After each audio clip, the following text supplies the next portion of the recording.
Welcome back. All right, 13 games on Saturday. 13. This is a very full schedule. This is the most games we've had in one day since the return, and I'm glad to see it. I'm glad to see it. I think that's great. You just have a handful of teams that aren't playing on Saturday. Should be great. So I'm recording this tonight. Goes live on the channel tomorrow morning. You guys know the whole drill. There are two games starting at 1 p.m. Eastern, which is 10 a.m. Pacific. There's one an hour later, and then there's the 4-hour split before we get into the late games. So I will post a review of these three games, and then we'll get into the late games after that. Cool? Cool. All right, 1 o'clock Eastern, 10 a.m. Pacific is the start time between Nashville and Boston.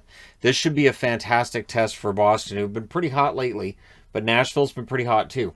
So December 2nd, Boston won this matchup in Nashville, 2-0. We'll see how it goes on Saturday.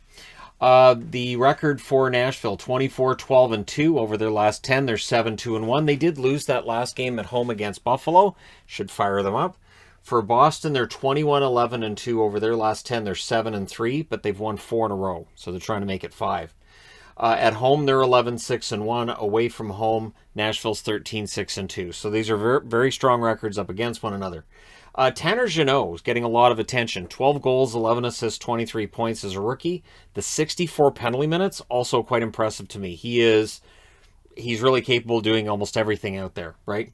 And then Craig Smith, 4 goals, 8 assists for Boston. He is one of those guys that if they're going to get anywhere in the playoffs, Craig Smith's depth scoring has to be there, right? He's been bumped up to the first line with Pasternak down to the second line, and so they're looking for a little more out of Smith.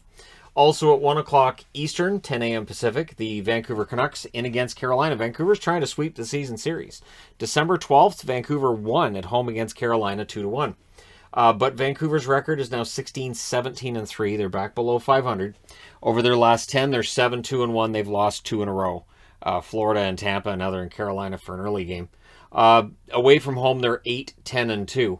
Carolina, on the other hand, they're 24-8-2 over their last 10. They're 7-2-1. They, of course, got embarrassed by Columbus in their last game. That was the one loss that they have here coming into this game.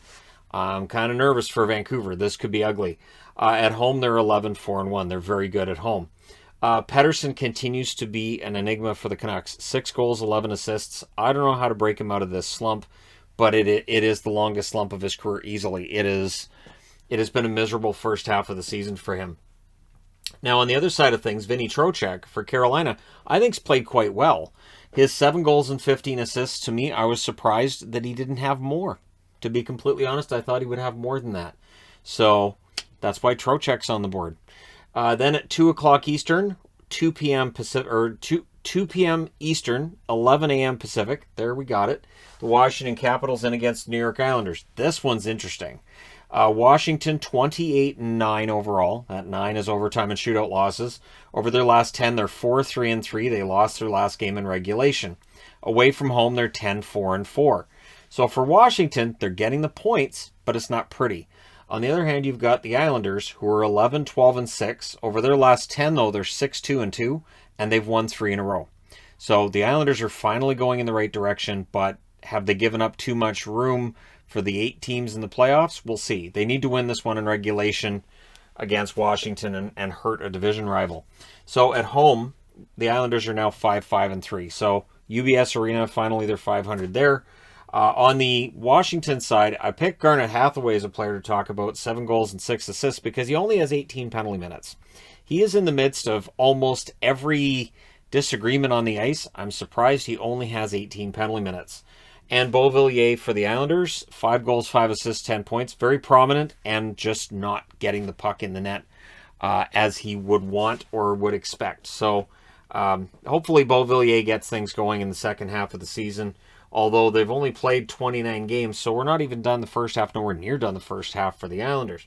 Then at 6 o'clock Eastern, 3 o'clock Pacific, the Columbus Blue Jackets, 17-17-1, trying to get back above 500. They're 4-6 in their last 10. They did win that game in Carolina. That was a big emotional game for them, which brought the record up to 6-11 away from home. It's not great. Florida, 25-7-5 over their last 10. They're 7-2-1. They have won 3 in a row. And at home, they're 20-3. Their home record is fantastic, so I don't expect Columbus to make it 2 wins in a row. But I did not expect Columbus to beat Carolina either.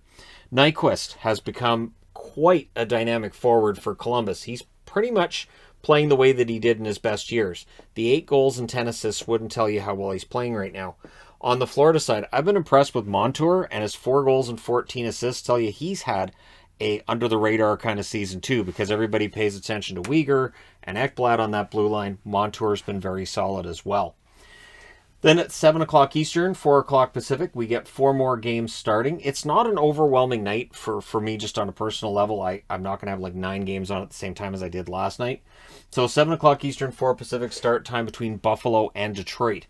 Buffalo is 11-19-6 over their last 10. They're 3-4-3, so they're getting points, right?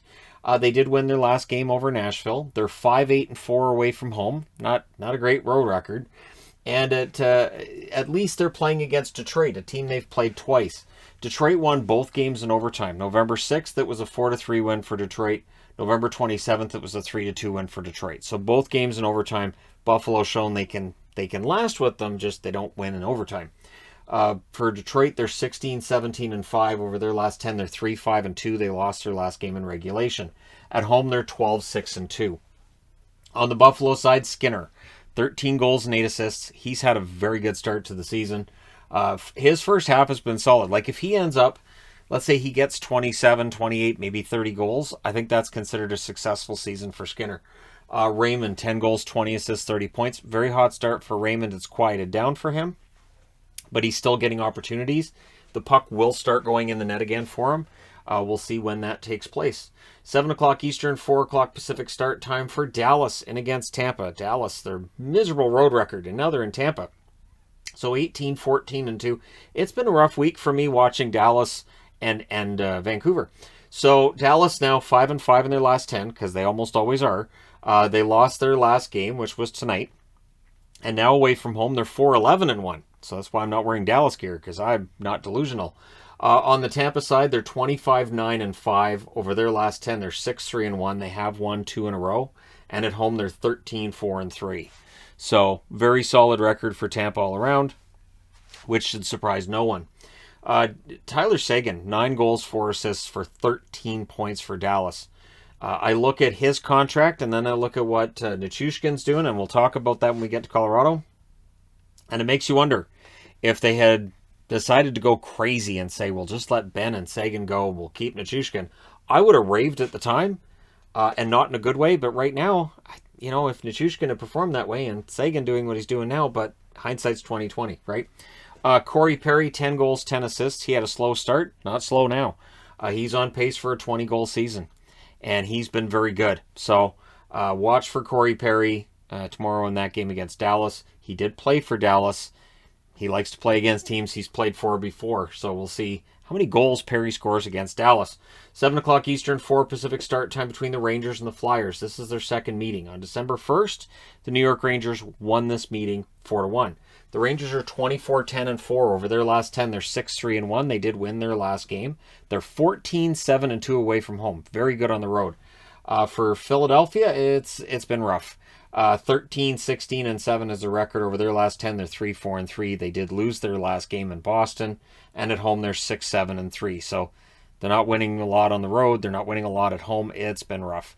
Ryan Strome. Dylan's in Chicago. Ryan Strome's in New York. 8 goals, 19 assists, 27 points.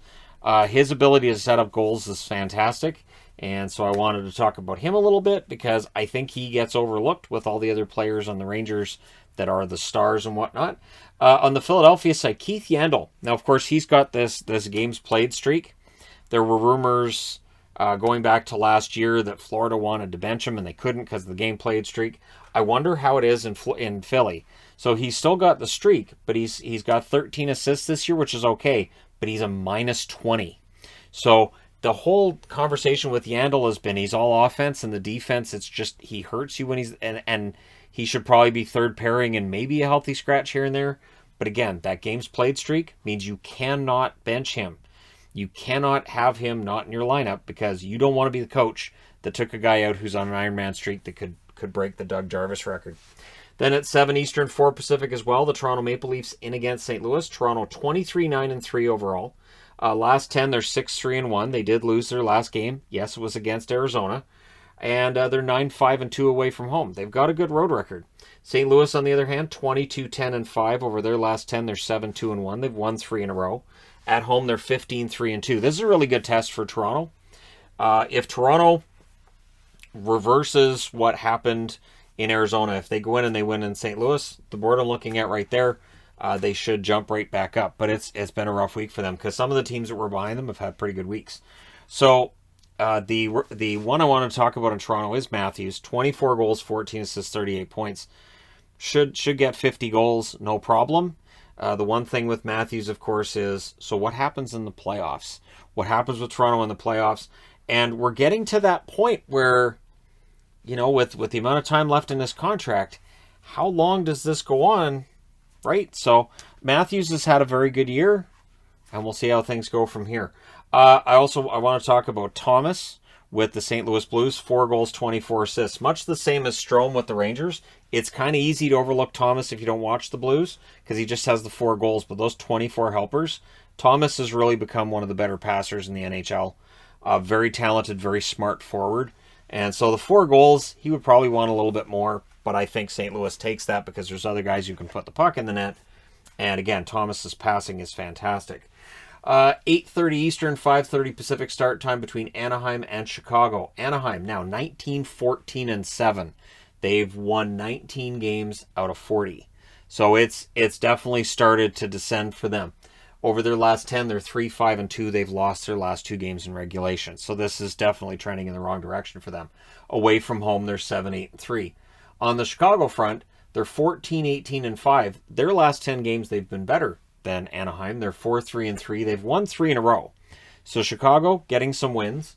They're 7-7-3 at home. So they're trying to get back into the hunt. A win over Anaheim could help.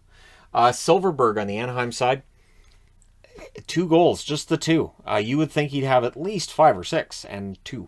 2 goals, 11 assists. And DeBrincat, it's kind of the opposite with DeBrincat. 23 goals for DeBrincat, just the 7 assists for 30 points, and that's because it's Kane to DeBrincat in the net. Kane to DeBrincat in the net. It works. It absolutely works. Sometimes it's Taves to DeBrincat in the net, right?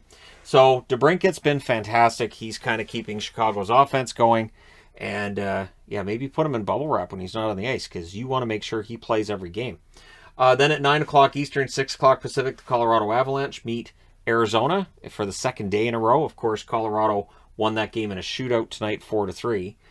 Colorado's now 23-8-3 over their last 10. They're 8-1-1.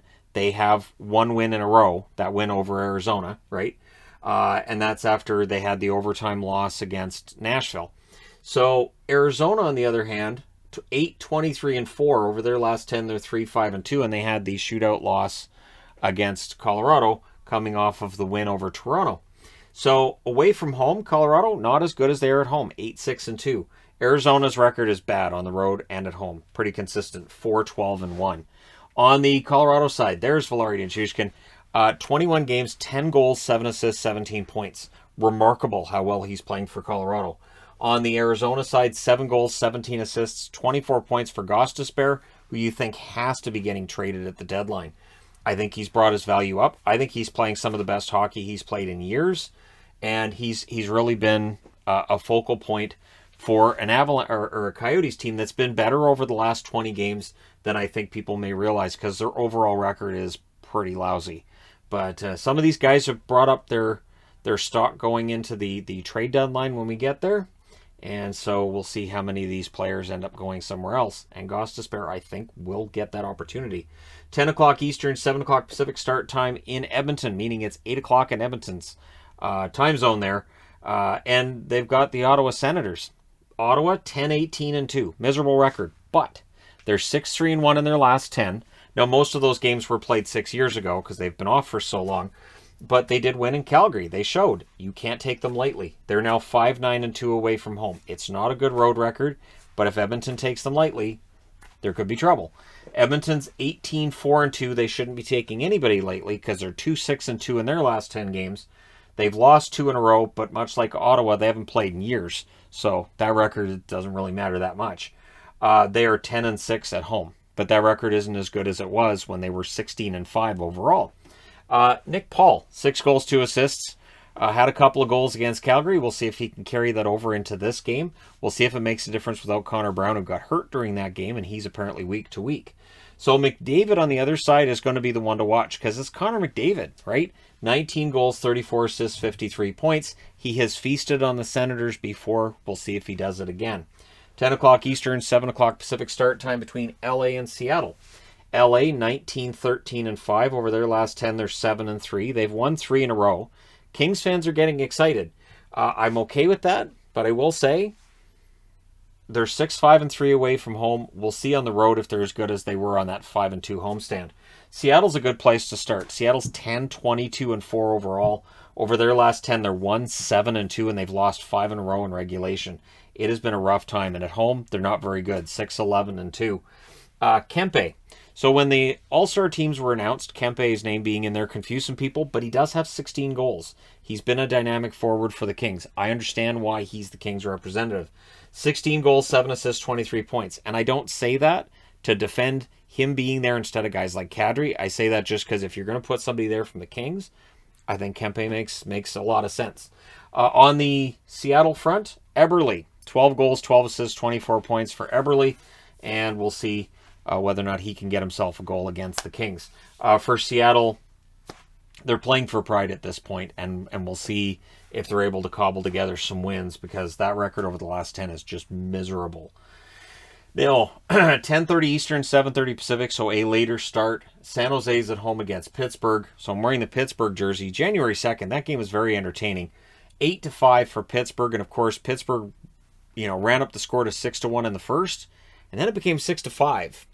And then they won at 8-5. So I'm looking forward to a very entertaining game.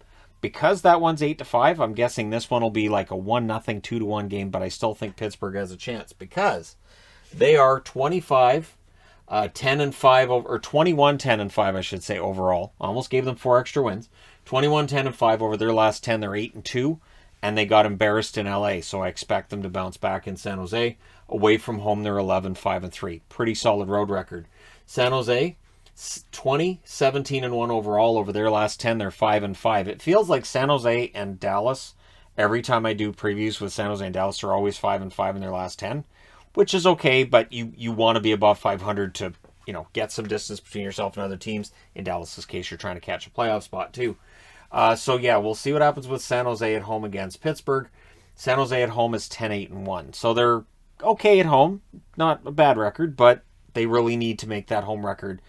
They need to make it so that teams don't want to come into the Shark Tank, right? And I don't think they have a record that scares teams yet.